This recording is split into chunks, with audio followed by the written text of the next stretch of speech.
entre enjeux et défis. Une succession d'événements. Une halte sur un fait, une actualité. L'événement qui aura marqué l'essai. L'événement du Sahel. Un rendez-vous hebdomadaire destiné à décortiquer, analyser et commenter l'actualité phare du Sahel. L'événement du Sahel, présenté par Zine Chafaoui. Bonjour chers amis auditrices et auditeurs d'Ifriqiya FM, bienvenue à vous dans votre émission L'événement du Sahel. Je rappelle que l'événement du Sahel est une émission hebdomadaire de 26 minutes destinée à analyser, commenter et débattre des événements phares qui ont marqué la semaine de la région. Le numéro d'aujourd'hui sera consacré à la réunion du comité de haut niveau de l'Union africaine sur la Libye qui s'est tenue le 5 février 2024 à Brazzaville en République du Congo. Il est intitulé « L'Afrique au chevet de la Libye ». Pour en parler, j'ai le plaisir de recevoir dans les studios d'Ifriqiya FM Abdelkader Soufi, enseignant en sciences politiques et spécialiste des questions sécuritaires. Il y a également avec nous un habitué de l'émission. Il s'agit de notre confrère de la presse privée, Moukhran Aïtou Arabi. Bonjour messieurs, bienvenue à vous. Bonjour. Bonjour. Alors, Brazzaville, la capitale congolaise, a accueilli lundi 5 février 2024 une réunion du comité de haut niveau de l'Union africaine sur la Libye, dont la mission est de baliser la voie du retour à la paix dans ce pays déchiré par une guerre civile depuis 2011. Cette rencontre, la 10e depuis la création du comité de l'Union africaine, est organisée en prélude à une conférence de réconciliation interlibyenne prévue le 28 avril à Sirte en terre libyenne. En vue de résoudre cette crise, nous avons privilégié le dialogue inclusif interlibyen comme levier de réconciliation et préalable au processus électoral, a déclaré à l'ouverture de la réunion le chef de l'État congolais Denis Sassou Nguesso, président du comité. Aucune initiative ne sera plus forte que celle qui viendra du cœur et de la raison des frères libyens eux-mêmes. Le temps de la guerre est inexorablement révolu, a-t-il ajouté, qualifiant la guerre en Libye de tragédie. Alors, outre M. Sassou Nguesso et Faki Mahamat, président de la Commission de l'Union africaine, ont notamment participé à cette réunion le président en exercice de l'Union africaine, le Comorien Azali Assoumani, le représentant spécial du secrétaire général de l'ONU en Libye, Abdoulaye Batili, le président du Conseil présidentiel libyen, Mohamed El Menfi, le premier ministre algérien, Nadir El-Arbaoui, et puis il y a également le ministre tunisien des Affaires étrangères et le vice-ministre égyptien des Affaires étrangères. L'événement du Sahel. Bonjour messieurs, bienvenue à vous. Bonjour. Alors, encore une fois, le dossier libyen revient au devant de l'actualité. Avant de rentrer dans le vif du sujet, messieurs, est-ce que vous pouvez nous rappeler ou rappeler aux auditeurs d'Ifriqiya FM dans quel contexte intervient cette réunion de Brazzaville ? Je fais bien évidemment référence, allusion au contexte libyen, mais aussi au contexte régional. Monsieur Abdelkader Soufi. Merci de me permettre de faire une genèse. Si je suis lent, vous m'arrêtez. Au fait, la Libye. La Libye, aujourd'hui, on est à 14 ans, 15 ans depuis que ce drame touche nos frères et nos amis libyens. Et malheureusement, ils n'arrivent toujours pas à trouver un terrain d'entente. Cela veut dire qu'il y a éventuellement deux facteurs principaux qui ont engendré cette catastrophe, cette crise en Libye, qui sont le facteur endogène et le facteur exogène.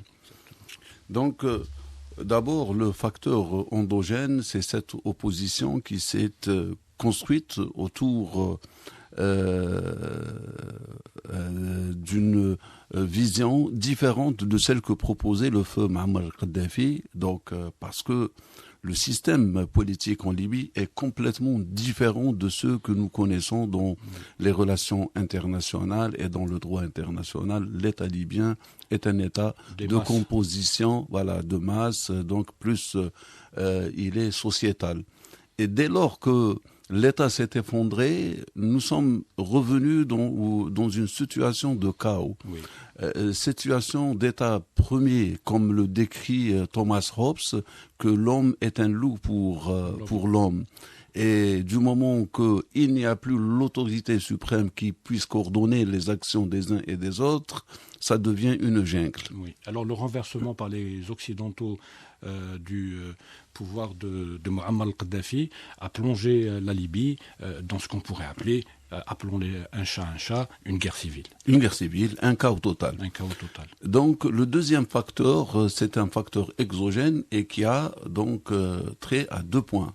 D'abord, le niveau d'analyse régionale et le niveau d'analyse internationale. Oui. En ce qui concerne le côté régional, ce qu'on appelle les pays anneaux et les pays du voisinage, 2 visions se mettent à l'évidence. Oui. Une vision constructive qui veut ramener les Libyens autour d'une table de négociation et que la solution ne peut être que libyenne. Oui.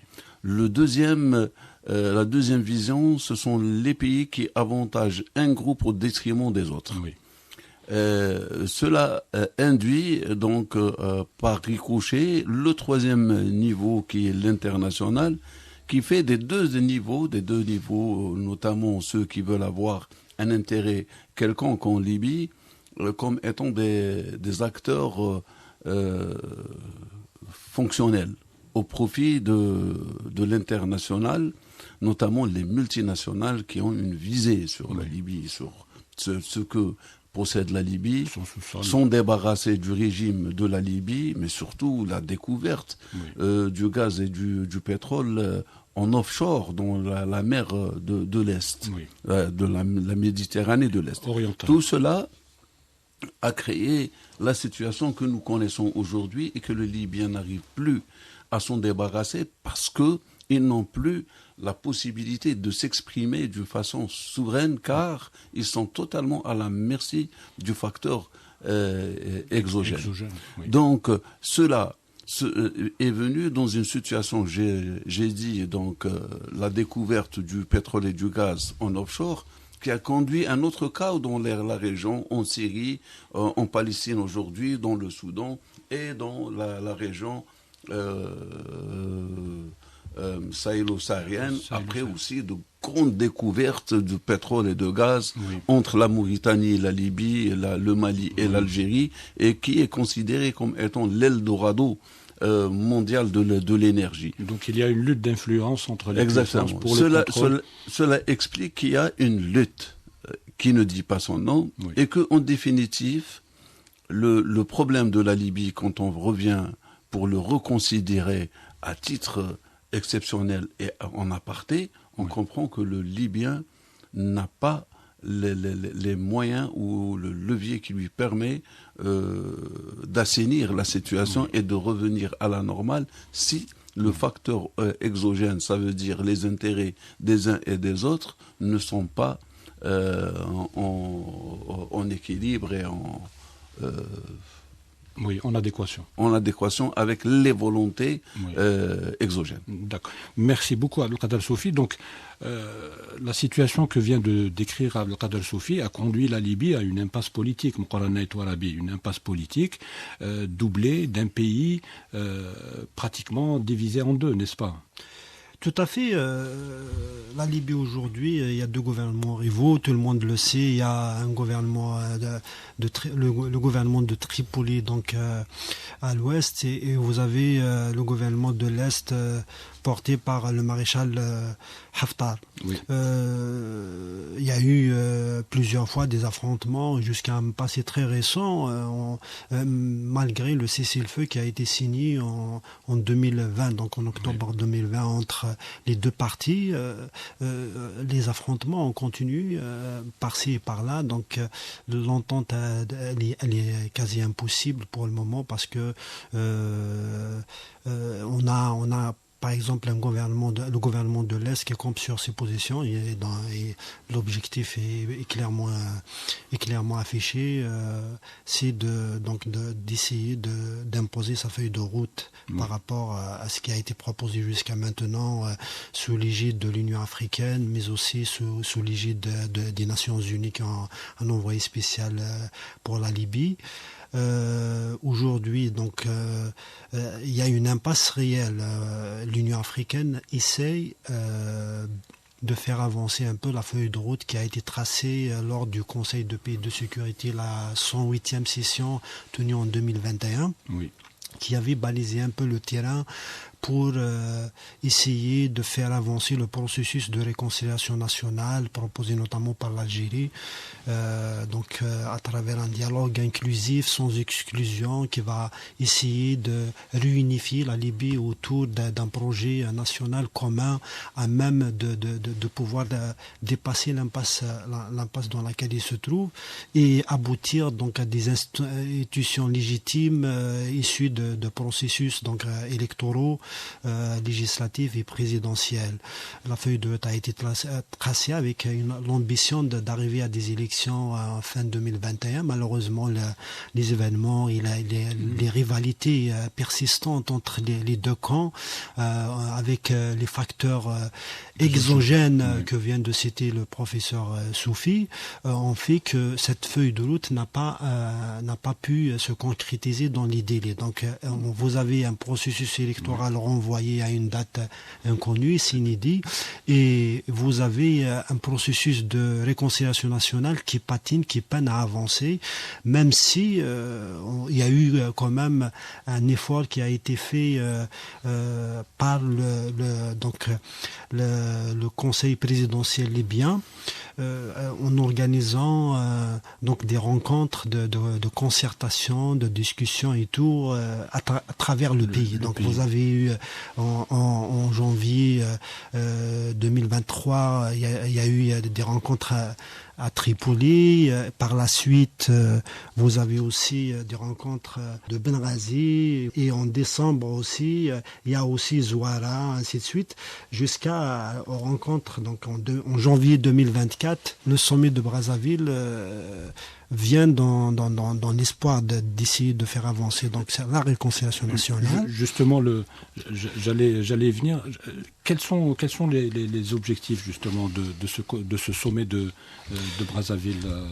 Justement, il y a l'objectif principal, c'est de faire avancer le processus de réconciliation nationale, comme il y a une échéance prévue donc en avril prochain pour faire une conférence nationale de réconciliation. Donc le sommet a axé sur ça, et pour créer les conditions pour réussir ce processus de réconciliation nationale, le sommet a relevé aussi certaines choses. Et donc d'abord il faudrait que les forces, la présence militaire étrangère cesse en Libye. Il faudrait aussi que les mercenaires qui sont présents sur le sol libyen quittent la Libye.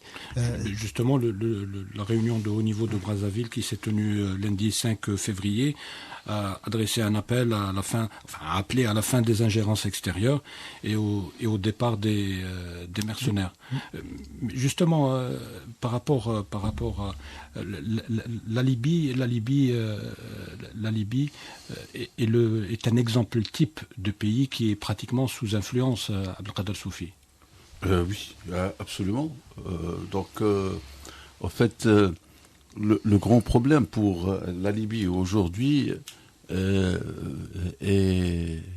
réside justement dans ce qu'on disait comme adage. Qu'est-ce qui fait le malheur du renard? C'est sa queue. Oui. Donc on chasse le renard juste pour lui prendre sa queue, car elle coûte une fortune. Oui. Et la Libye, c'est ce qui lui arrive. Une situation géostratégique très importante, avec des biens et des fortunes. La Libye, depuis la chute de Muammar el-Kadhafi, donc c'est autour à peu près 500 milliards de dollars qui sont bloqués dans les banques internationales et qui en profitent à autrui. Tout cela aiguise des appétits, mais Abdelkader Soufi, est-ce que vous pouvez nous donner un aperçu des forces agissantes en Libye ou des forces en présence aujourd'hui qui bloquent justement ou qui empêchent de sortir de l'impasse politique dans laquelle se trouve le pays? C'est pourquoi j'ai commencé par cela. Oui. C'est aussi un pays à reconstruire. Il faudrait à peu près 120 milliards de dollars pour le reconstruire. Autant de chiffres qui attirent attise les convoitises. Et par conséquent, donc, tous les acteurs internationaux et multinationaux essaient de garder une présence. Donc, comme la présence ne peut pas être palpable et directe, car le droit international l'empêche, donc on agit par groupes interposés. On inclut et on incruste des groupes terroristes, des milices qui sont là à la solde. Ce sont les mercenaires à la solde de ces puissances. Il faut se rappeler, je vais le dire, que dès le début, par exemple, un État comme les Émiratis, les Émirats arabes unis, ont investi le terrain avec leurs chasseurs, avec tout type, avec leurs bombardiers, avec les groupes qu'ils ont même ramenés dans les avions cargo. Et ils financent aussi les mercenaires. Ils financent les mercenaires, en plus d'avoir une société donc sécuritaire qui agit dans le bassin méditerranéen pour contrôler, avec bien sûr d'autres multinationales, parce qu'il faut le dire, car les enjeux concernent les multinationales. Rosno parlait de la troisième case d'échec, et justement cette troisième case d'échec, il dit que les États deviennent impuissants devant les multinationales, devant les acteurs supranationaux ou transnationaux. Et ce sont ces acteurs, en définitive, qui définissent les politiques des nations et qui agissent sur le terrain. Et là, la problématique, chasser les acteurs sur le terrain, ça veut dire les milices, n'est pas chose aisée et facile. Est-ce qu'on peut leur faire la guerre jusqu'à quand? Parce que ceux qui sont derrière, ils ont la finance et ils ont le moyen de les doter en armes et en humains. Par contre, s'il y a un consensus, ils peuvent être... la Libye peut s'en débarrasser d'une façon facile, car ceux qui les ont ramenés, ils peuvent les reprendre. Oui. Alors, juste pour abonder dans votre sens et rajouter de l'eau à votre moulin, donc, globalement, s'il fallait un peu résumer ce qui vient d'être dit, donc, les participants au sommet de Brazzaville ont examiné les derniers développements de la situation en Libye. Nous venons un peu de le faire aussi.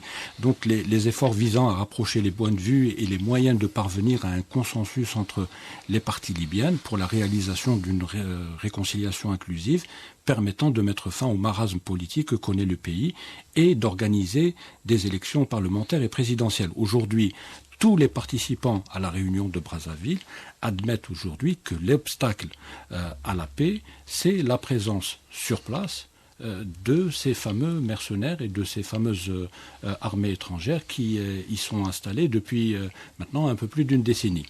Moi, je crois que l'espoir est permis. Heureusement qu'il y a l'espoir. Mais le non-dit. D'ailleurs, c'est l'un des éléments phares du discours du président de la République, Abdelmadjid Tebboune, lu en son nom par le Premier ministre Larbaoui, où il appelait clairement au départ de ces forces étrangères et de ces mercenaires, quelle que soit leur origine. Donc là, c'est clair. Ben oui, d'ailleurs, vous avez vu, au début, donc, dans la genèse, j'ai parlé de deux facteurs. Le facteur endogène et exogène. Exactement. D'accord. L'endogène, c'est cette rencontre de Sirte pour le mois d'avril, qui devrait accueillir l'ensemble des acteurs libyens. Trouver une solution entre vous. Le deuxième facteur, c'est le facteur exogène. C'est la présence des milices. Mais le non-dit, c'est quoi? C'est que chercher à trouver les volontés ou à mettre j'allais dire en harmonie l'action des volontés des acteurs étrangers avec celle des Libyens. Et quand on parle du facteur exogène, faire partir ces milices, qu'est-ce qui doit les faire partir? Est-ce que juste les Libyens? Ils sont armés jusqu'aux dents. Ils sont des fois beaucoup plus puissants. Ça veut dire qu'il y a des gens qui les ont ramenés ou il y a des acteurs qui les ont ramenés. Oui, parce qu'il y a des gens qui ont intérêt à donc l'appel donc est à la communauté internationale, est au pays pour exercer des pressions sur les multinationales pour retirer leurs milices du terrain et pour que les biens puissent retrouver cette stabilité et sérénité. Cette stabilité qui est une condition sine qua non justement pour la réussite Rappelez-vous, il y a eu combien de sommets? Le sommet de Moscou, de Berlin. 2 sommets à Berlin, 2 sommets en France. Celui d'Alger qui a permis aux Libyens de venir. L'Algérie a toujours travaillé sur le... Mais à chaque fois qu'il y avait une avancée, et qui avait cette lueur d'espoir et on pensait qu'on allait le faire, il y a eu des contre-sommets. Oui. Des contre-sommets qui ont cassé tout le travail qui a été fait et qui ont sapé le travail. Et cela a été fait exprès pour dire que la situation telle qu'elle est fait l'affaire de certains acteurs donc, et qui ne veulent pas que la Libye sorte de la crise. Sorte de la crise. Merci Abdelkader Soufi. Mokhran Touarabi, je vais revenir sur les objectifs de la rencontre de Brazzaville. Alors, les participants à la rencontre de Brazzaville, on a lu hors antenne ensemble la déclaration de Brazzaville, qui est une déclaration composée de 10-11 points. Il est fait mention où les participants insistent surtout sur la réussite de la rencontre de réconciliation nationale qui doit avoir lieu fin avril à Sirte.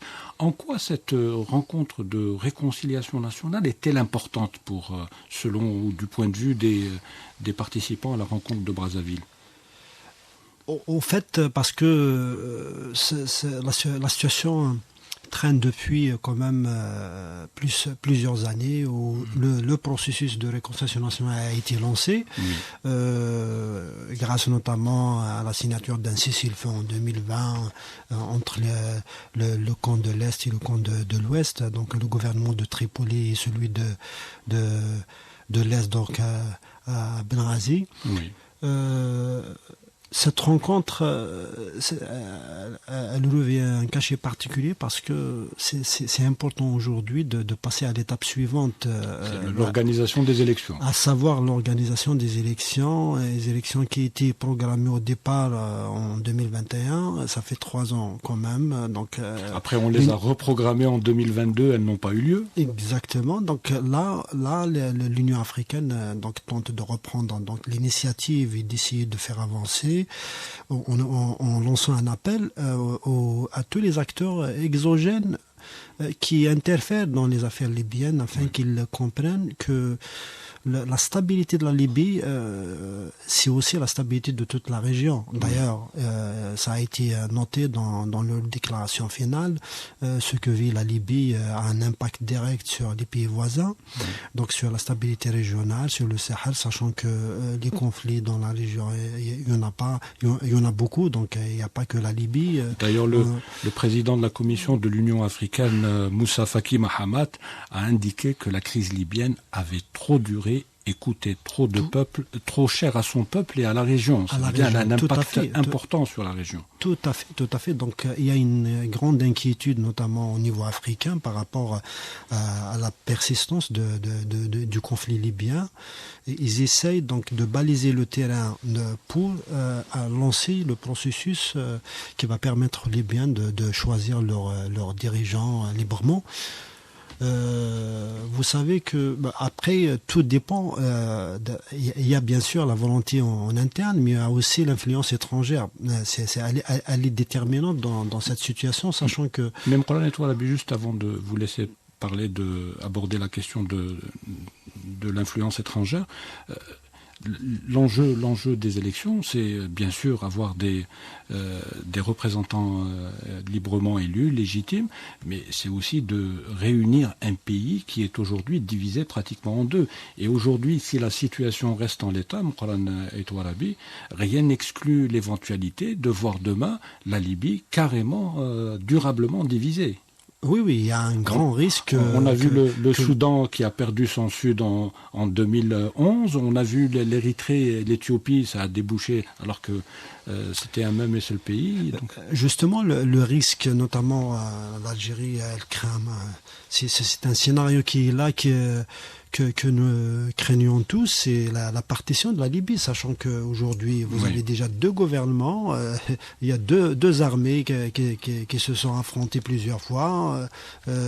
Si on n'arrive pas à réconcilier ces 2 principaux acteurs internes libyens entre eux, afin qu'ils puissent mettre leurs différents de côté et placer l'intérêt suprême de la Libye au-dessus de tout, afin qu'ils puissent trouver un terrain d'entente et dépasser cette impasse. C'est pour le bien du peuple libyen d'abord et pour toute la région, parce qu'il y va aussi de la sécurité des Libyens et de la région. Et effectivement, le conflit a trop duré depuis 2011, on est en 2024. L'élément donc risque de partition de la Libye, il est là sur la table et il n'y a que la réconciliation nationale qui puisse éviter ce scénario, donc nous éloigner de ce scénario. D'où l'importance de cette rencontre à Sirte en avril prochain, espérant que tous les représentants de la société libyenne et tous les acteurs politico-militaires seront présents, et espérons aussi que les acteurs régionaux et ceux qui ont de l'influence sur une partie ou une autre puissent jouer le jeu afin qu'ils poussent la Libye vers une sortie de crise. Très bien. Merci Mkoulana Touarabi. Al-Qadr Soufi, est-ce que vous êtes optimiste sur la feuille de route présentée par le président du Conseil présidentiel Al-Menfi, Conseil présidentiel libyen, Al-Menfi, lors de la rencontre de Brazzaville? Il s'est engagé donc à favoriser et à faire de la rencontre du mois d'avril un succès politique qui peut permettre à la Libye de passer à autre chose et de sortir de sa crise qui a duré qui dure depuis 13 ans. Heureusement qu'il y a de l'espoir. Oui. C'est le côté plein de la bouteille. Oui. Mieux vaut avoir un petit peu d'eau dans une bouteille que de l'avoir totalement vide. Surtout qu'on se rend compte que l'Afrique n'a pas arrêté sa mobilisation pour le règlement de la crise libyenne.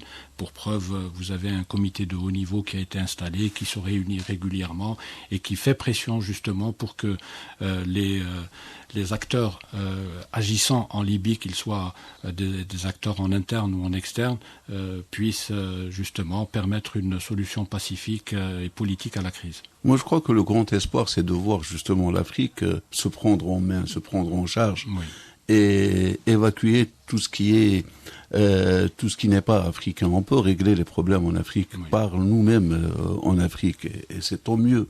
C'est parce que on a trop laissé faire en Afrique par des acteurs non africains que les choses se sont envenimées, et quelque part les mêmes acteurs qui créaient les tensions et les crises en Afrique, c'était eux les référés, et par conséquent on ne pouvait pas voir la lumière du jour, car on ne voulait pas nous laisser trouver les solutions. Je crois que cette façon de voir et de retour de l'Afrique aux affaires, même si elle est timide, elle a au moins le mérite d'abord d'exister, et c'est un début. À chaque chose, il y a un début, ça commence petit et ça grandit. Et plus c'est entretenu, plus ça devient fort, et plus ça devient fort, mieux c'est, et ça empêche justement toute dégradation dans le continent africain et toute ingérence extérieure. Merci beaucoup Abdelkader Soufi. Donc il faut des solutions africaines aux problèmes africains. Merci à vous tous, merci à vous deux. Donc c'était le mot de la fin. Nous arrivons, chers amis auditeurs et auditrices, au terme de cette émission qui a été réalisée par Hafid Foukhar et présentée et préparée par Zine Sharfaoui. À la barre technique, il y avait Wissam.